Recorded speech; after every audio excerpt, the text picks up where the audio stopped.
In a world of complex and overwhelming challenges, the Inspirational Insights podcast provides a shift in perspective. Dive into the minds of brilliant thinkers, creatives, and edge-riding leaders who have adapted their thinking and leadership practices to match today's perplexing challenges. Your host, Donna Jones, leads captivating conversations with trailblazers from diverse fields who have transcended tough and complex conditions to contribute to a healthier world. Can we collectively break old habits to reinvent the human work-earth relationship and support the vitality and diversity of all life? Harnessing agility, embracing possibilities. Welcome to the journey. Whether your focus is on sports or politics or economy or culture, these principles of how to activate and work together within a community around a certain goals could be applied everywhere. My guest today has been on before. She's one of the few people who manages to both do really wonderful analytic work, loves math, which happens to be my nemesis, and also is capable of doing big picture thinking, which is a really a wide cognitive span in my experience. Silvia Fierasco, did I say that properly? Fierasco, but I know it's difficult even for Romanian. Yeah, she's in Romania and I'm in Vancouver, Canada. Let me preface this by saying Silvia's been on before. We talked about network science, which some of you may think is boring. It's not. It's very lively. And it is basically an understanding of which, when you have it, you can transform anything more effectively in terms of complex systems, organizations, change, even just your social understanding helps enormously, and leadership capability. I'm putting all those together, and Silvia's going to walk us through a project she recently did that uses network principles with some really outstanding results. Silvia, what problem did you solve? How did it happen? What did you learn? Thank you so much for having me again on the podcast. I'm really happy to chat with you about my work and about the way we see the world and the way we understand the world. This is a very challenging question, right? Because what did I try to solve? I don't think we solved anything as of now, but we are in a process of trying to solve several things. My role was basically as a scientist, as a researcher, to do the evaluation of the European Capital of Culture title that we had in Timișoara last year. That is a process that involves quantitative analysis, network analysis, qualitative analysis, participatory consultations with different actors, and then putting all these insights together in order to formulate a legacy plan. So basically a public policy that will support the development and the growth of the cultural ecosystem for the next 3 to 5 years.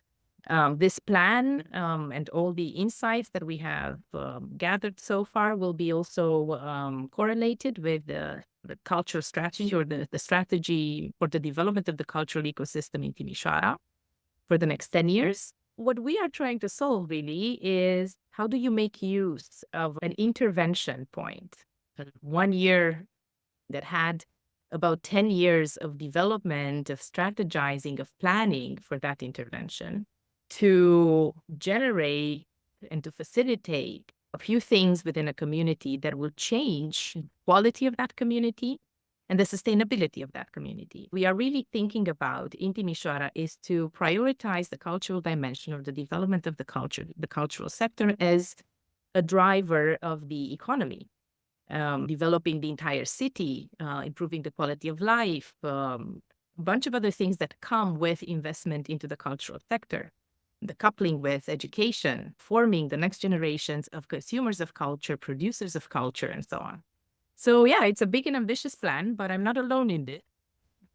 I have really a wonderful team at the mayor's office, or more specifically, the Center for Projects, which is an institution that was formed under the umbrella of the mayor's office that led the implementation of this program and that is now positioning itself as a think tank in this space, contributing with expertise and policy instruments and financial instruments in order to support the cultural ecosystem. You work with principles in the network science field. Can we clarify for listeners the difference between a principle and a belief? Because there's a lot of muckiness around that. I think it would help to get clear on that. And secondly, to explore how did you, because any kind of change usually gets people with different worldviews and different mindsets muddled up. Principled approach has a tendency to make that a lot easier. Perhaps you can set the stage for how you went about it. I think the difference between principles and beliefs is that principles can be tested. Any theory can be tested, while a belief could be something so ingrained in your way of seeing the world that sometimes you don't even think about testing it in any way. Or if you do, there's somehow this mindset around beliefs that it's very antagonistic in a way, right? We like cognitive balance. We like to be right about things. We do a lot of confirmation bias in our life just because we want to feel comfortable at times, right? But change is exactly the moment when all of these get scrambled in our heads. The principles that we generally use are things that are able to anchor different actions that test our beliefs in the way we see the world in different ways.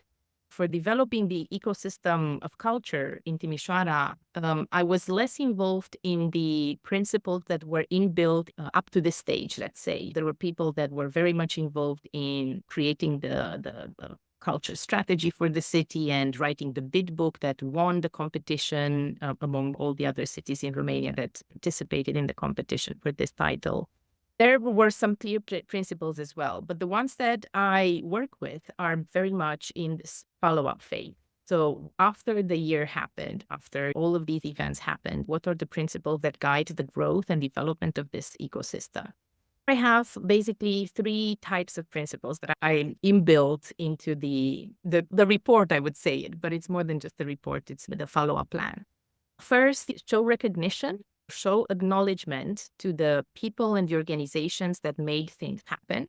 The second principle is respect. Show them respect in the sense that you listen to them, you take into account what they say, and then you go towards the third phase, which is give them meaning and purpose.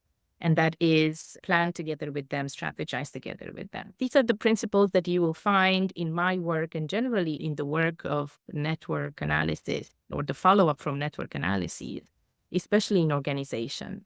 This idea of working with the elements of an ecosystem in order to improve its sustainability. First of all, this recognition or this acknowledgement that you give comes up over and over again, whether we apply this analysis in organizations to do organization change or culture change within organizations. It's the same principle. The idea is that you apply this methodology in order to identify the key people, the key actors within that ecosystem that are so well positioned that they have a lot of power and influence over the development of the entire ecosystem. This goes beyond one organization. It goes to the societal level, so to say, or the cultural ecosystem in a way. You have the same principle of showing these people, showing the community what they contributed, showing them the struggles, the experience, the lessons learned. Everything about how they do things in an ecosystem is informative, and it opens the discussion. It opens the community to trust them. They are people or organizations that became central in the ecosystem because people already trusted them, right? They collaborated in certain ways and so on. But still, when you take a look at the big picture, there's a lot of unknown. People don't understand the implications or the impact of certain actors for the larger ecosystem. Being able to show respect and recognition is very important. Respect, actually, by listening to them, by listening to their stories, to their experiences, to what they've learned from the entire experience. What are their needs and objectives long-term? What are their ambitions? How do they calibrate or align with different bigger visions for the ecosystem and so on? Then the last one I think is key, giving sense and purpose to all these actors. Obviously, they intrinsically have sense and purpose. They find it. They are generally people or organizations that are able to find sense and meaning and work with that very well. But again, when we look at the broader picture, when we look at the bigger ecosystem, something that is much bigger than you, the sense and purpose shift a little bit the focus from smaller interactions to like the bigger ecosystem. How can we together collaborate and put our minds together and solve a different problem for a much larger community? Communities are dynamic. How do principles stabilize the process? First of all, they give you a red thread. Despite all the dynamics and all the shifts and changes and punctuated moments in time when something happens, these principles give you alignment over a bigger vision. And I think regardless of what are these dynamics, as long as these principles are known, actors will find ways in order to align with those. Yeah. And they're kind principles. They're universal, the ones that apply in all contexts.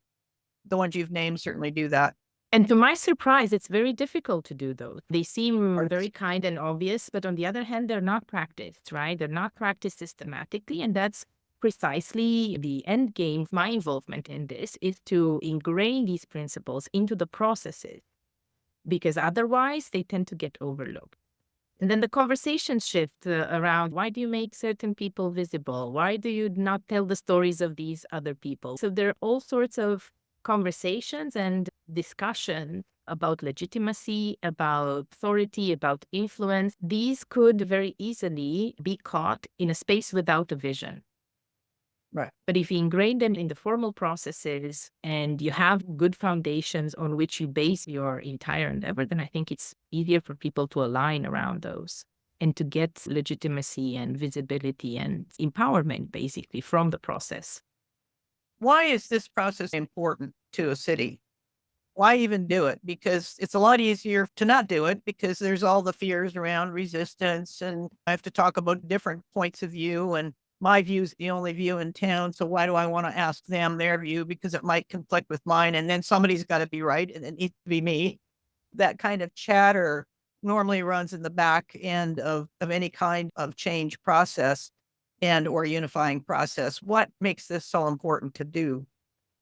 First of all, even the European Commission doesn't require you to have an assessment at the end of how well this went. We volunteered to do this because, first of all, it was very clear that this is a change process. I don't think it was thought or designed like that from the beginning to the end. But if you think about it, this is a change process that started 10 years ago and will continue the next 10 years. It's a change process that was designed up until the 2023 point.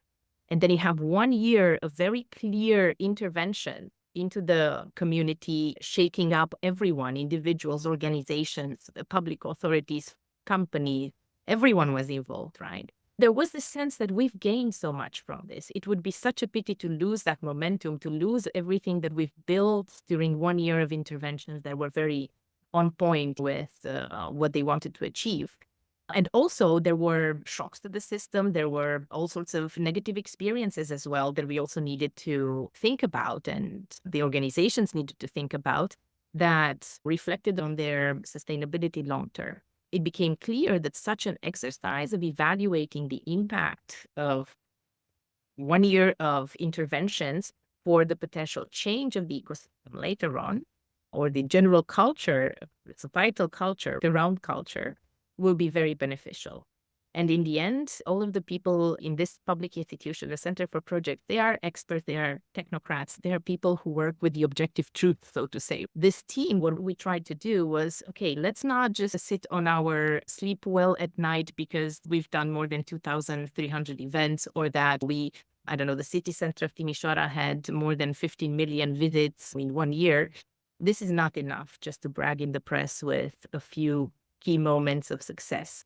There's a lot more of that experience that just has to be quantified, not only quantitatively, but qualitatively as well, so that we can learn. One of the recommendations of the report, and not only of the report, but generally, I think, in all the conversations that I've had so far, was that 2024 has to be a year of reflection for everyone at each step of the game, from the small organizers with events in neighborhoods, up to the mayor's office, up to the county level authorities, and so on. Everybody has to learn a little bit from what happened in order to see what stays and what we let go.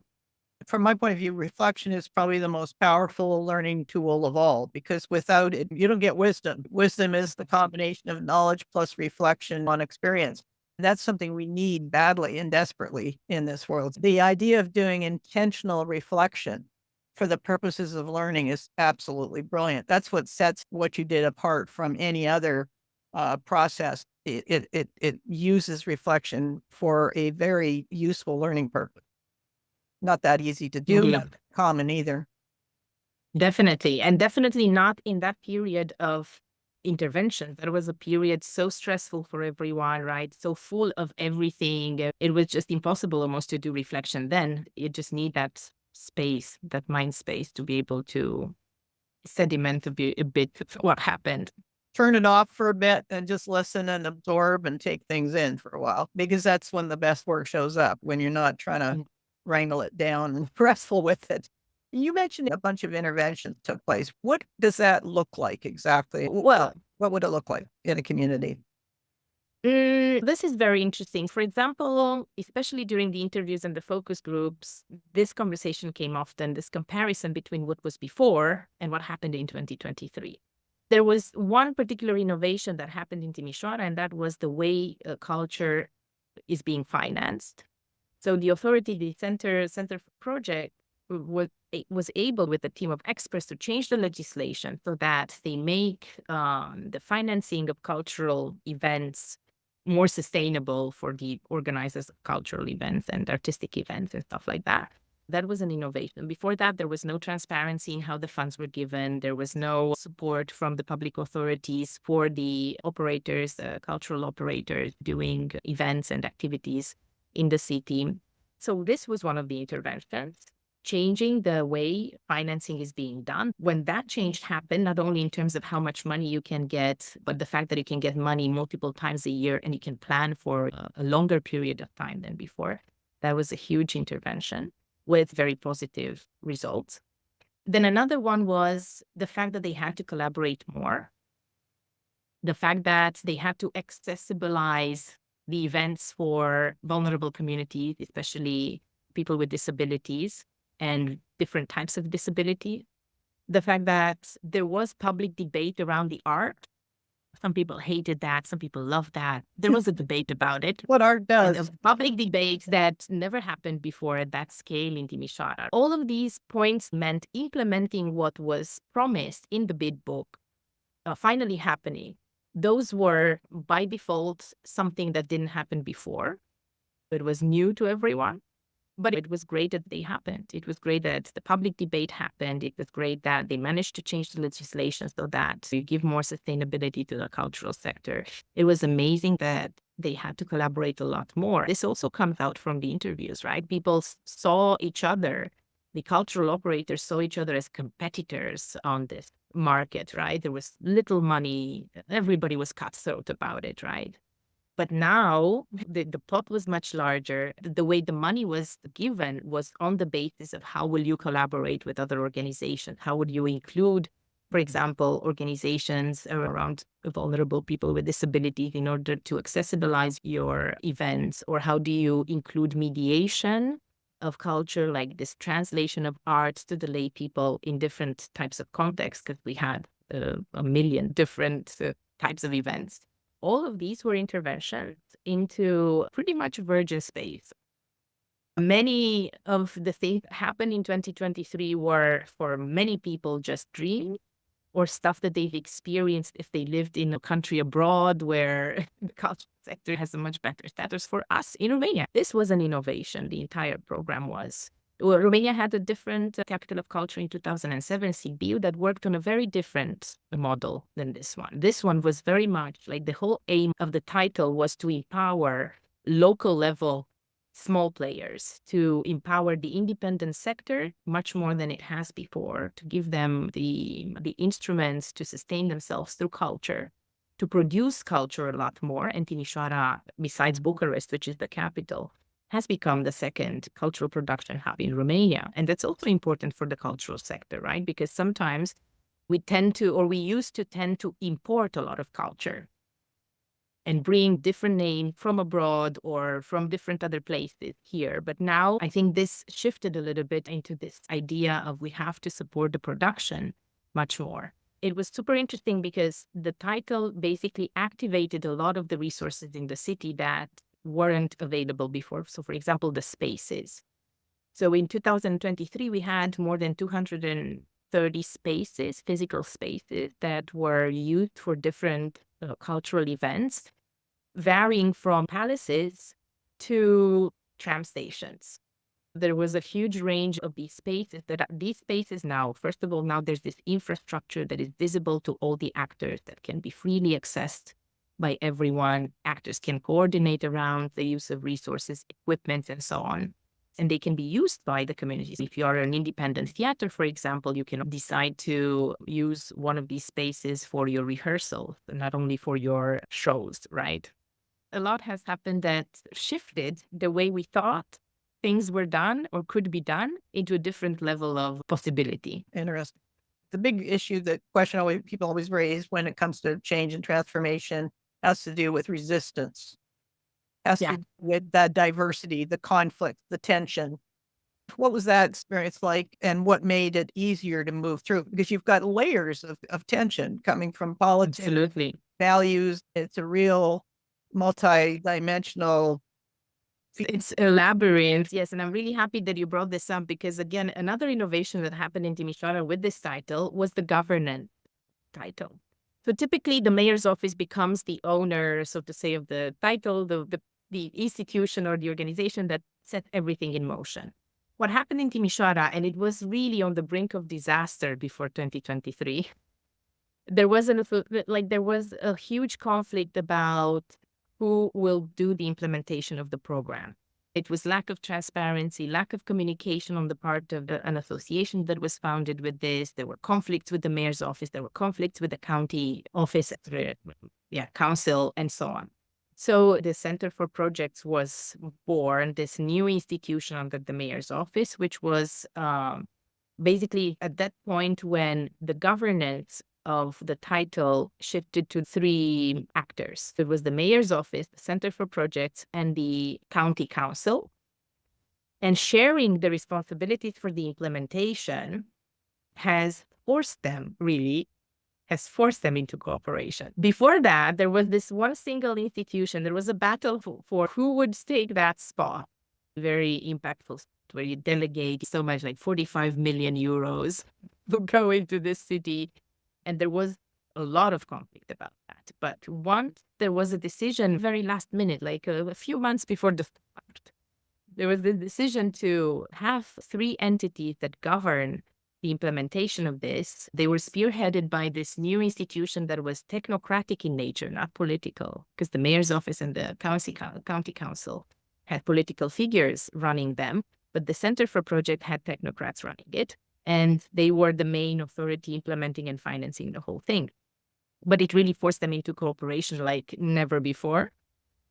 And it was super interesting because that cooperation, although it wasn't always very smooth and nice, everybody realized its advantages. And I think once you set this precedent, it's very difficult to go back from thing. It's not very difficult because politics usually trumps a lot of other things. But it created this very visible precedent that people stand behind. More transparency, more coordination, more bigger picture vision over the development of the city, the priorities of the city, all of that. Yeah. You know, what I appreciate about this conversation is that it reminds me that we've built a lot of things based on competition, based on the idea that and yet on my facilitation work, what I used to notice is that the rallying cry inside organizations, and whether it was public or private, would be, give us more resources and we can do this job. Give us more resources and we can do this job. Give us more. And instead of saying, look, we're not going to get these resources, how can we work with others in order to achieve this? So those constraints, those resource constraints, created the environment for people that work together and also develop the skill set, because it is a skill set to collaborate, to cooperate, to coordinate. All those things together create a different way of working together. And I think that's a real problem. Absolutely. And you asked him about the results. And I think what was really very clear from all the analysis, and I told you that we've done triangulations of different kinds. What was really very clear there was that everybody acknowledged that partnerships were the key to the success. Precisely because of sharing resources, feeling empowered, feeling that you're not in this alone, that you have support in doing this. I think that was really powerful for many people. So that was one of them. The second one, from a network analysis point of view, was really interesting. So in the big book in 2022, there were promised, so to say, about 200 and something organizations that would implement the cultural program. In 2023, people mobilized in such a way that the number of partnerships basically doubled. So there were more than 800 organizations now in the city in the implementing project. But the level of the cohesion grew by 4.5 times.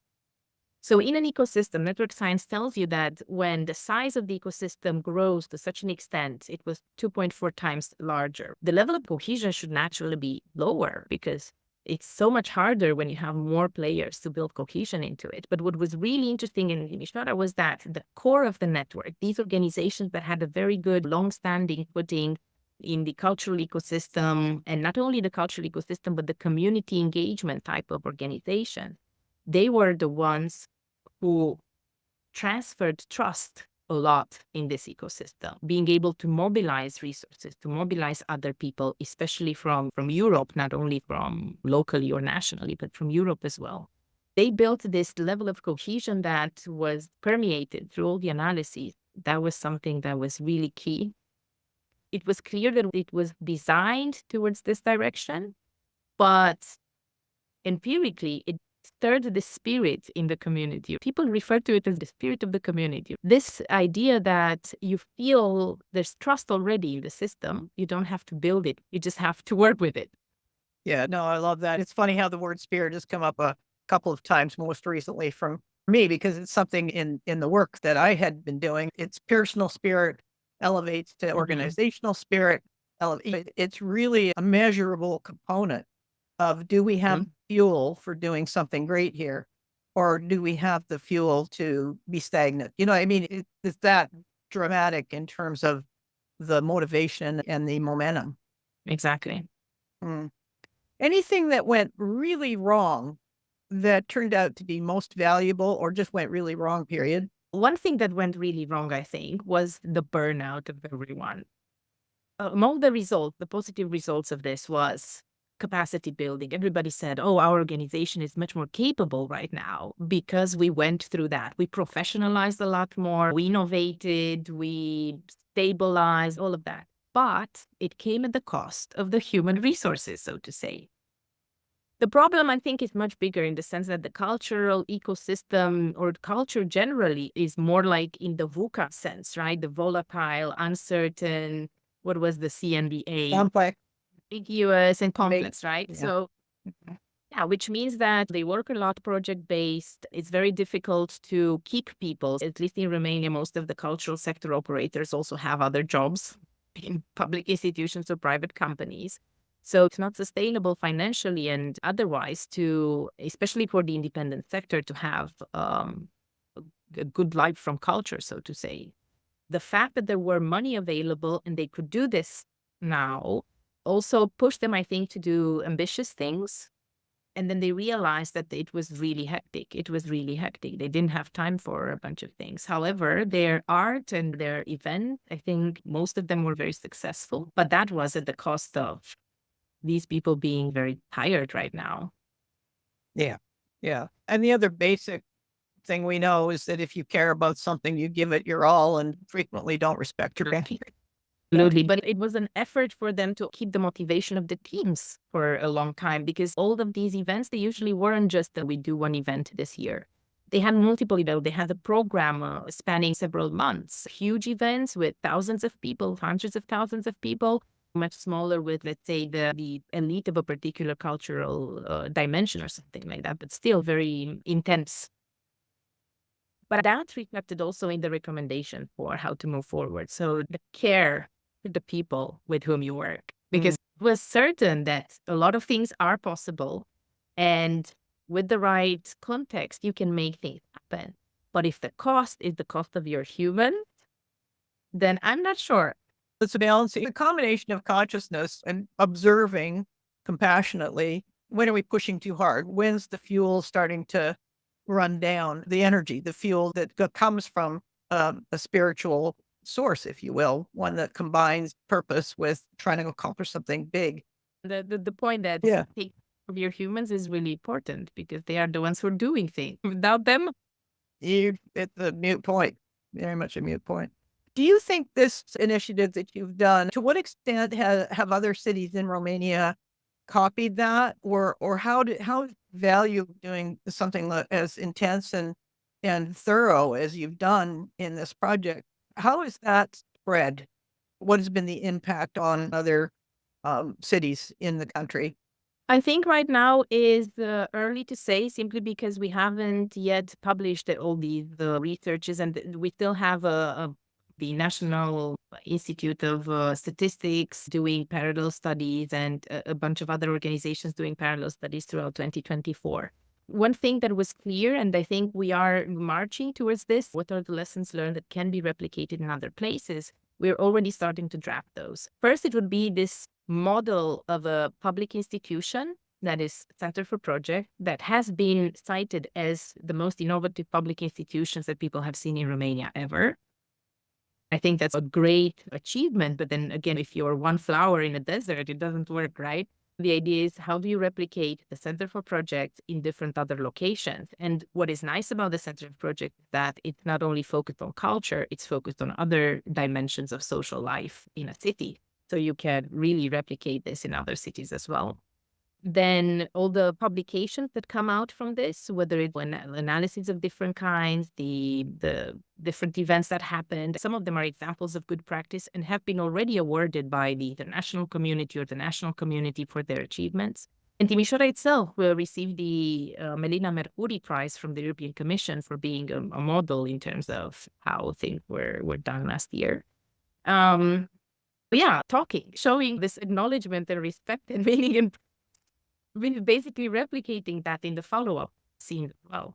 Right. One reason why Cluj, for example, the competitor of Timișoara internally in Romania, why Cluj didn't get the title was the fact that they didn't have very clear follow-up, like what will happen after the title, while Timișoara already thought about the follow-up quite a lot. And now it's putting all the pieces together, but it's marching on this idea that examples of good practice have come to light. We should celebrate them. We should talk about them. We should do all sorts of guides and protocols and have a resource that can be built upon by all the others. When you look at what you accomplished with this project in the city and you scale it globally, what would be the value of taking something that you've done there and scaling it to cities around the world? What would change, do you think, as a result of going through an experience like that? That's a big question, I know. It is a big question, but I love it because it's so challenging to answer. I think the social culture will change because this is definitely what we're trying to do with culture. We use this, or at least in my head, the way I think about it is that culture, or this happening in 2023, and the fact that we had this focus on culture is just the good pretext to change the social culture more generally, because these principles, cooperation, of respect, of trust building, and all of that, activating the community, mobilizing resources and sharing and stuff like that, those are transversal to any field. So whether your focus is on sports or politics or, I don't know, economy or something else, or culture, it's the same thing. These principles of how to activate and work together within a community around certain goals, I think could be applied everywhere. The same like we do it in organizations is the idea of identifying the people with whom you can move things forward in a much shorter time, at a much bigger scale, with much more legitimacy, with much more transparency, and with much more impact. The people in the ecosystem together with whom you're inventing the future. Yeah.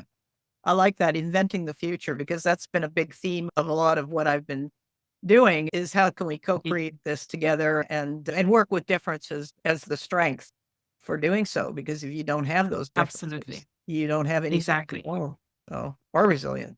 Yeah. Speaking of resilience, there's a lot going on in the world today. Some of it's very troubling. Do you suspect that the work you collectively did here creates a higher level of resilience? Is there a way of finding what does this do? What's the value of this in today's world? Is there a way of of validating that? Honestly speaking, Donna, I think for us, the aim is to create an anti-fragile community, not only a resilient community, right? It's not only a community that can resist to shocks. What happens if a few players are not working anymore or a few connections disappear? This is more about how does the community learn from itself, work with itself in order to improve itself. The aim is to put in place some mechanisms that allow for transfer of trust to happen, allow for trust building to happen, allow for mobilization to happen, allow for co-creation. And those have to be in the formal process, I think, in order to be taken seriously. Because informally, it's much harder to activate on a large scale.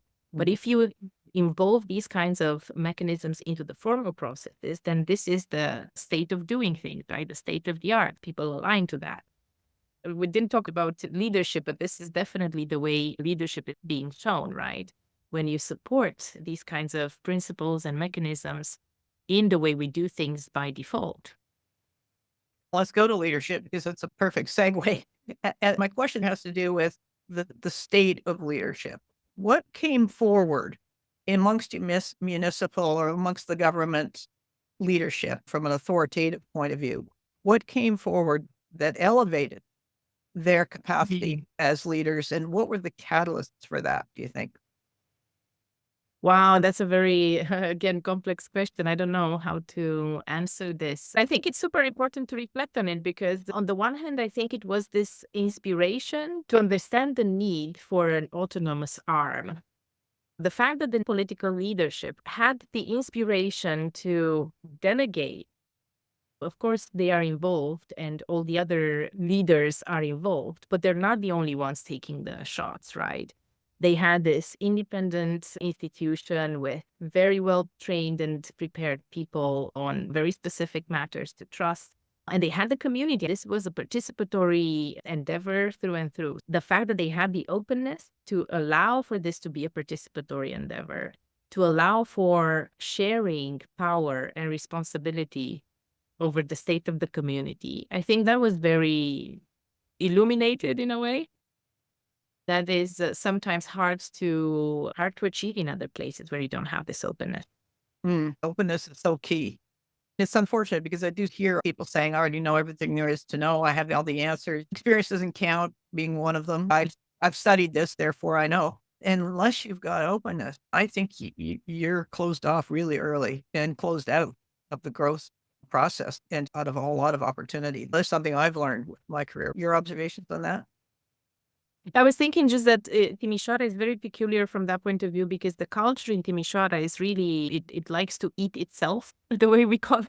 We are very inward oriented and very, I don't know, bittery and bickery about a lot of things. So for us, it really helped the fact that we have this external imposed time frame when things should happen. I think that worked wonders for us to be constrained to work together. Because obviously this has been a process for 10 years in Timișoara to build the cultural strategy, participatory and so on. It still led to a lot of conflict and a lot of hand slapping and a lot of other things that weren't at all productive. But now that we had this intervention, this 1 year long series of stuff that obliged us to collaborate in different ways and to put something together, now I think we are on a different footing. We can put this openness into the formal processes and link it to mechanisms that can actually have an impact. Excellent. It's sometimes the shift in perspective is not easy in coming, but when it happens, it can change everything. And that's why their follow-up plan is so critical, because otherwise it's too easy to roll back and be in that nice, comfortable rut. I consider it the trade between stability and stagnation. Stability does not equal stagnation. Indeed. Equals dynamic, adaptive responses. So yeah. Now, for the change agents listening to us and the people working inside organizations and or leading their lives through change, any particular principles or guidance you could offer the community of our listeners who are in that zone of guiding, leading, considering, or transforming? Wow, that's a tough one. Let me think. I'm giving you the tough questions because I know you can handle them. It's wonderful. I love them. I think they're really nice because they're challenging, right? What I really appreciated about this particular exercise was that it was done systematically. So it's not enough to have leadership and power and all the resources if you're alone in this. You have to coordinate and to cooperate with all the other actors. But how do you do that? You have to find a systematic way in which you do this. Without a clear process, I don't think you can move mountains by yourself, that's for sure. Another insight that is very typical from our network analysis is the fact that a lot of these influential people, they are not aware of their own influence and power. Or if they are somehow in their own bubble, and perhaps be burst every once in a while, right? Because they think they have a good footing, but then they really don't know. This mapping only allows us to make things explicit, so to say, but a lot of times it challenges us in terms of, did we expect to see certain actors there or did we not expect to see some actors there? But one thing is clear, as a change agent, you cannot change things on your own. You just have to be coordinated. And whether, let's say, the leadership of a particular community has insights into who are these influencers in the community, formal or informal, however you want to call them, it just has to start a systematic process of co-creating with them. If you don't have this guided process, I don't think it will be strong enough as a process to get you anywhere. Right. Yeah, that makes perfect sense. Silvia, once again, I want to thank you for being on the program today and talking to us about it. It's just a lovely intersection between science, which people associate with nerds, and okay, we can sign up. That's okay. Combined with the reality and practicality of putting it into real change of thinking, real change of how we treat each other and the world around us and how we move through it. Thanks again for taking the time to share that experience with us. Very valuable. Where do we go? Thank you so much, Donna. Where should people find out more about you? Because you've got so much going on. It's fascinating. Oh, I think maybe LinkedIn is sufficient because I post there about a bunch of my activities. All right. I'll put the link in the show notes. Thanks, Silvia. Thank you. Thank you, Donna. It was really nice having a conversation with you as always. Timișoara is a city of about 300,000. Using unifying principles to guide the process is quite a powerful way of overcoming some of the tension that comes from people having different opinions and different views and disagreeing with one another. Projects like the government-citizen collaboration Silvia describes in this episode are ones that can be launched pretty much anywhere. Silvia's project illustrates what can happen when you understand the principles and the concepts beneath network science and how people relate to one another, how they connect, what are the things that make it work, the things that unify versus divide. If you can do it for 300,000 people, you can do it for a wider group, including companies, which are obviously a lot smaller. There's plenty of inspiration to be pulled from this episode, and I hope that it gives some ideas around pulling together communities that have been fractured by various decisions that have come along the way, whether it's policy decisions or events like a COVID pandemic where there's been more disconnection created. There's an opportunity to reconnect many relationships and societal cohesion at the same time. The Inspirational Insights podcast is part of my Substack newsletter, Navigating Uncertainty. Please subscribe. If you are a contributing subscriber to help pay for the production of this podcast, first of all, I'm indeed grateful. I've been doing this now for 16 years, so I really appreciate the support that comes from listeners who recognize the value of these perspectives and work that's being done worldwide at building a better world one step at a time and reconnect who we are as a species with other species on this planet that share the world with us. Without them, we don't survive. Provide a review, share this episode, subscribe. The link is in the show notes. It's underneath the Connect section. Thanks for joining me.